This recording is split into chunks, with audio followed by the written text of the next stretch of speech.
I'm walking in the area where all the kids are. I'm walking by, and there's a couple of kids that have their backs to me, a couple of girls. They're 8th graders.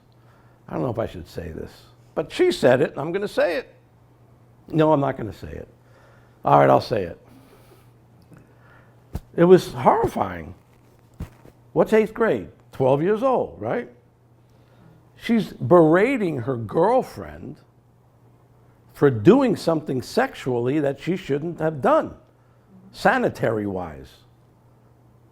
And I'm going, oh my God, this is what they're talking about at 12 years old? I was like almost 18 before I had any idea about what was going on.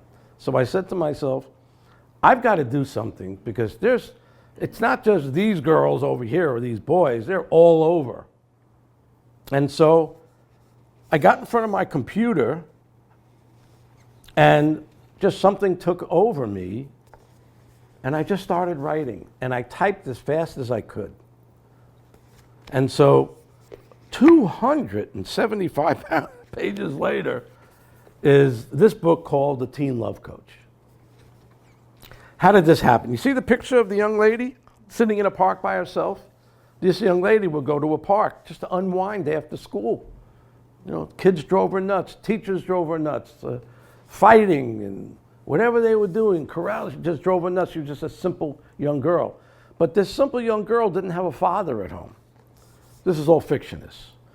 And the mother was out working, because if there's no father, the mother has to work 2-3 jobs. So who's there to be there for this girl? Nobody. She's on her own. Where's she going to learn about sexuality, about how to get along? Who's she going to learn this from? Nowadays, it's gang members. But who's she going to learn this stuff from? Either nobody or kids that don't know almost any better than she does. So this book came at me, and what happened was, this young girl would go to the park, unwind, and there would be a guy sitting like at the next bench. And he was feeding the birds, and she loved this idea of this guy feeding the birds.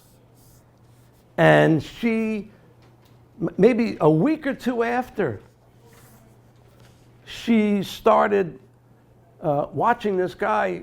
She finally got up the nerve to say, I want to feed the birds too. To make a long story short, she started talking to this man, and he was a very spiritual looking guy, older guy, kind of like me, gray hair, whatever. And she, over a month's period of time, started asking him questions for her life, about relationships at 13. So this book has every question a young girl from 13 to 18 could ask to help her own life. And she got every answer from this spirited guy who was on the bench with her for 5 years. And one time she went and he wasn't there, and she was like all upset. But imagine having a manual, a teenager and parents having a manual for how to navigate through your teen years with answers that could almost help you every step of the way. That's what this book is. You can find them both on Amazon.